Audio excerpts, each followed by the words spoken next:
Hey guys, welcome to How to Swing a Kettlebell course. I am so excited that you are here. We're gonna be quick, but I am gonna go action to action.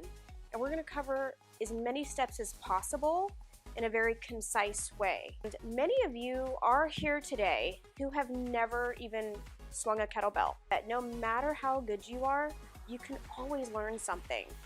That is how you truly get to your goals. That is how the results happen.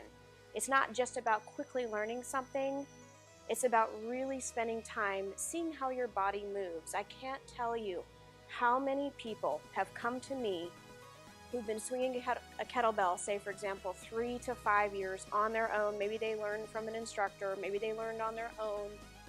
One quick little session with me, we did a little tweak depending on their body type, and suddenly they felt their glutes more, their abs more, new muscles turned on. It's amazing. It's like little light switches. That is what I want to be able to give to you today, whether you're brand new or advanced. I'd like to be able to tap in a little deeper or just give you that platform to get started safely. Let's get started. If you don't have a kettlebell yet at home, that's okay. You can do this whole thing body weight. And we're going to do this together in real time. So let's do this. Yay!